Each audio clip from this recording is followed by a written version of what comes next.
I had to come back on here today and talk about what's going on in the United States.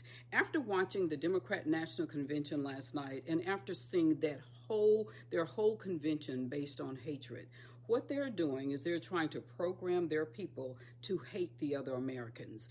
As I said, I've always grown up with two political parties, main political parties in this country. I have never seen where they hated each other.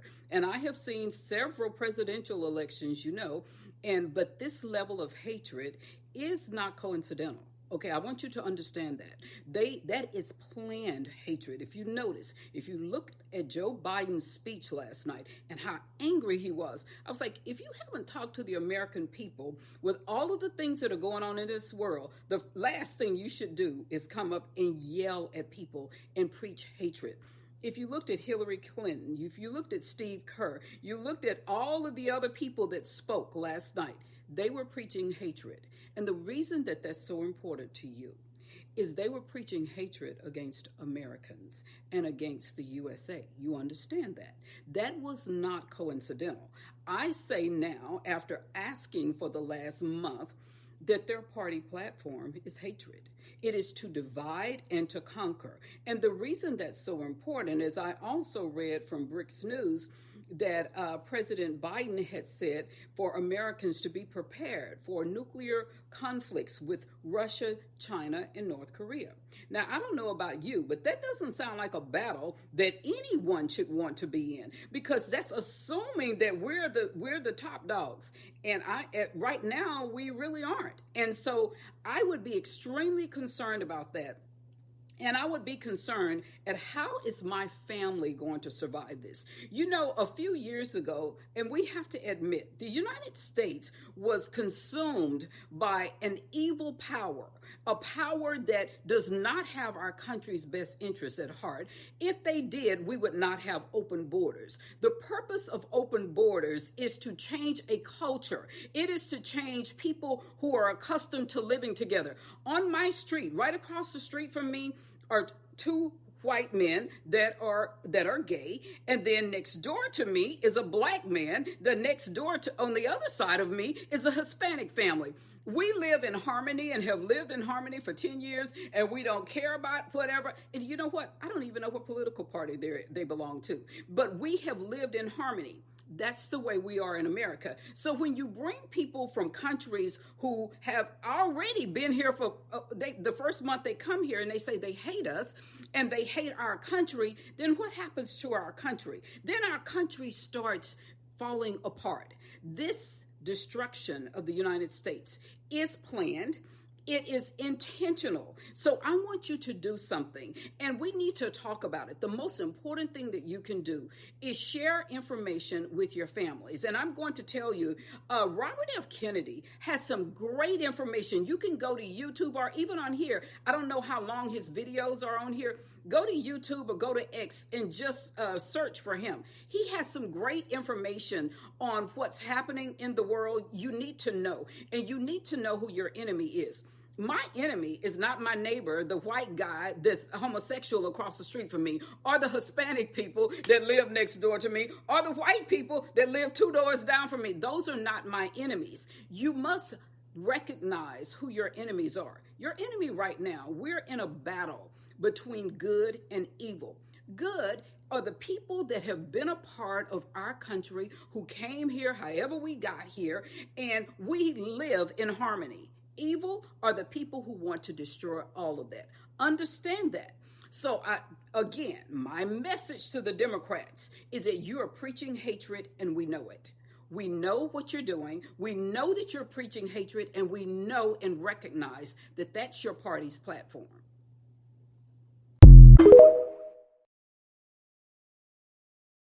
So without further ado, let's get into it. Never gonna let you in the club, okay? And you like the movie Django, you are the character of Samuel L. Jackson. I don't know the exact terminology, but not like Uncle. Like you're a complete sellout. First of all, it sounded like that was a non-black person telling me that. So as a Democrat, that sounds pretty racial and pretty divisive. Next, it's very interesting that I, again, would be called names or be compared to fictional characters because of who I choose to support. Again, these people who are calling and making these derogatory statements about me, who I choose to support, are denying the fact that, again, who are you to tell me that my personal experience is invalid? I think that that's something that a lot of Democrats need to look within, because how have you tried? Kamala Harris is in office right now and has not tried to do anything about the border, has not tried to not tax people on tips, and has not tried to do anything about our failing education system. So everything that she's promising she can do for you on day one, she could do right now, but she's not trying to. So that's something just, for some Dems to take home. Good morning. Thanks for taking my call. I would like to address my comment to Mrs. Montgomery. If she doesn't know how she's in her current station of life based on resources or housing taxes or just her luck of the draw, I agree. You're not very smart. Thanks for taking my call. Wait, Aaron. What are you talking about? What do you mean? Exactly. Let's sound smarter when we ask the question, please. Well, yeah, you made a comment earlier when you were living in Nevada and you moved to Atlanta. I don't know if it was my resources in Nevada, because I guess they had pretty good school system. Actually, we don't. Nevada was ranked very low when it comes to education. It just so happened that our government allocates our dollars better. But go ahead. But initially you said you didn't know if you were smarter, but if you think resources... In regards to how I feel my level of intelligence is in relation to the people that I've met out here. Yeah, Michaela, let him finish. Go ahead, Aaron. I'm sorry for talking while you're interrupting. Well, you go ahead. Carry on. I think I understand what you're getting. You heard my sentiments earlier in which I said I moved out here, and I don't want to say that I feel like I'm smarter than anybody else, but was it the resources that were allocated to me? Was it the fact that I got lucky with amazing teachers? Nevada ranks very low on education, so let's not act like, all of a sudden I'm not smart. No, I noticed that even with Nevada being ranked so low in education, I felt like the quality of education that I received was much better than the ones that kids are receiving out here. Out the property taxes. Okay, property taxes. So are you telling me that with all the black wealth that exists here in Atlanta, with all the black millionaires that live here in Atlanta, why in the world do 92% of APS students are illiterate? Make it make sense. And we have Democratic mayors, we have Democratic city council members, we have Democratic commissioners, and for whatever reason, 92% of the kids here cannot read. That statistic did not exist in Nevada. So again, I don't know if it was the fact that I got lucky. I can't say that, oh my God, it's the teachers that suck out here. I would never demean our educators here in Atlanta. But what we can acknowledge is the numbers, sir. And so while you want to call me not smart, please tell me what your side has done to fix the illiteracy rate that we see in our black children. Absolutely nothing. And in fact, not only have they not done anything to address the illiteracy issue, but then they're further confusing your kids by telling them that men can give birth, by telling them that there's 53 genders, and that by telling them that your love for your best friend must mean that you are gay, you are a pansexual, asexual. Kids under the age of anything high school should not be thinking anything sexual, period. Sexual should not even be in their vocabulary. So for you to say that I'm not smart because I'm willing to call out all of the degeneracy that exists within our current education system only points to your lack of intelligence and your lack of initiative to actually do something in regards to saving our children and saving our schools. Wow. This is amazing. She's a superstar. Yeah, that's how you deal with racism, right? That's how you deal with racism, right? People say, you never call out the racism that happens towards black people on my channel, right? This is what they say. Okay, well, here you go. Okay, anybody that wants an example of me calling out racism towards a black person, right? Here you go. Okay, just send them a link to this video, okay? Because this is how you deal with it. She didn't boo-hoo, whine, and cry. She didn't melt down. She just stuck to the facts. Here are the facts. Democrats are failing. Okay, they're failing our children. They're failing this country. And you guys continue to line up and vote for it while at the same time pointing a finger at the other team, at the other party, in which, hey, by the way, when Trump was in office, the country was in much better shape, right?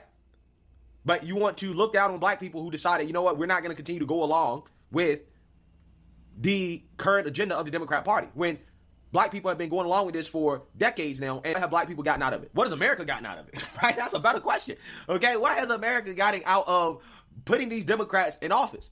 Okay, I'm just saying this is something that people really need to think about when they go to the voting booth. Take your emotions out of it. What has the Biden administration accomplished over the last few years that has made your life better?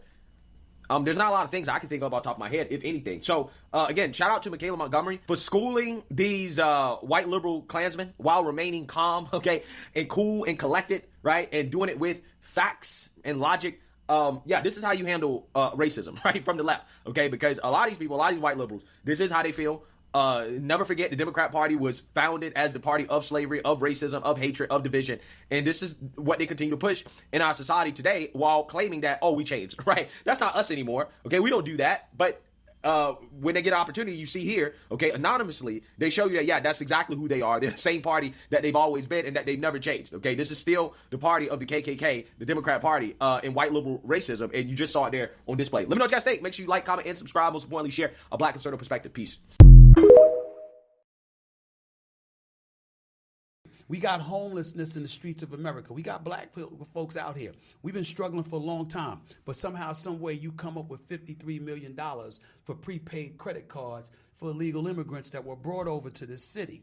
Okay, we have a situation where you've got homelessness raking through the cities of New York, Chicago, L.A. Don't get me started with L.A. because I'm there a lot, and it's really, really bad out there. But somehow, some way, you don't have money to address crime, to address education, to address homelessness in this country. But somehow, some way, you got billions to throw over to Ukraine to fight a war against Russia. I'm not saying you shouldn't have done it, okay? Russia attacked them. You want to protect them as best as you can. You don't want Russia gaining additional territory. But how'd you come up with the money? Where you get the money from?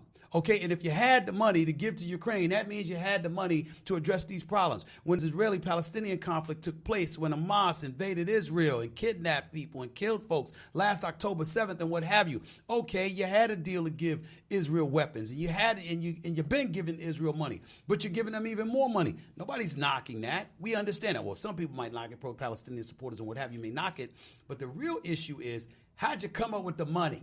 You kept saying that you didn't have it for issues that are pertinent inside this country. But every time something happens outside our borders, somehow, some way, America's got a hand in it, and they got enough money to help subsidize. Looking for me to say, oh, hip-hop in 50 years has made sure that black people now are respected. And no, that's never going to happen. What has it done for the people? It gave you listen to hip-hop music and you were inspired at some point, no? Nigga, I'm leaving. We're moving. We're literally we're moving goalposts. It ain't done shit in 50 years for the community. It made individuals rich, and that's it. It then gave jobs to. It gave a couple jobs. The drug dealer giving out a couple jobs too. But the drug dealer is. The drug dealer is essential to the black community in the ghetto. You can't tell me that. Somebody grew up in the hood. Hip-hop ain't done shit concretely beneficial to the black community. You gave me incorrect. fashion. The first thing out of your mouth was fashion. I gave you fashion and you started yelling over me. What else? But then also, then there's technological advancement. Podcasting, for example. Look at all the black people that now have access to jobs and ways to make money due to that. We're still talking about rap. We're still talking about cinema. We're still talking about these camera operators, these new people coming up with new. Let me make it real concrete for you. I just made it concrete. No, it wasn't. That was all bullshit. No, give what me you're about to say. Give me a relevant institution that hip hop built in any community, anywhere in America in 50 fucking years. I just told you. No, you didn't. I just told you concrete. People that would not have had access. I didn't say individuals. I said an institution. I said people. Where's the bank of hip hop for the black community? The definition of the word people means not an individual. So I'm telling you, people that now of 50 years ago would not have had access to work. You're dealing in individualism. I asked you, what did they do for the community? You can't give me nothing because they ain't done shit people for from the community can now work in a music industry that there was never going to be a space for them. What the fuck? That's individualism. That ain't helping us. That's bullshit. No. Bull fucking shit. No. It's not helping us. No. What's happening is virtual signaling. That's bullshit. What's happening. Virtual signaling ain't happening. Shit. A few people could get jobs. Everybody can say that shit. Elon Musk got a couple black people on the payroll. That don't mean shit.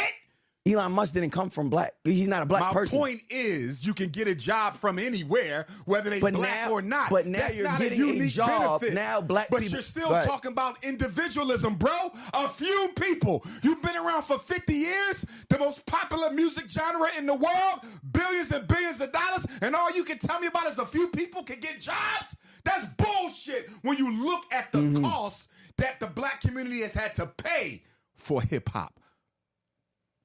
A whole generation, 2-3 generations of black kids growing up thinking the best thing you can do is be a damn gangster.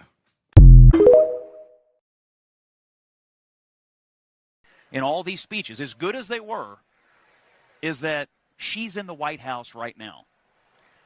Democrats have controlled the White House for 12 of the last 16 years. And for all of the talk about division and the problems in the country and people are hurting, Democrats have mostly controlled this country. Trump had it for 4. The Obamas and Biden had it for the rest of the time. And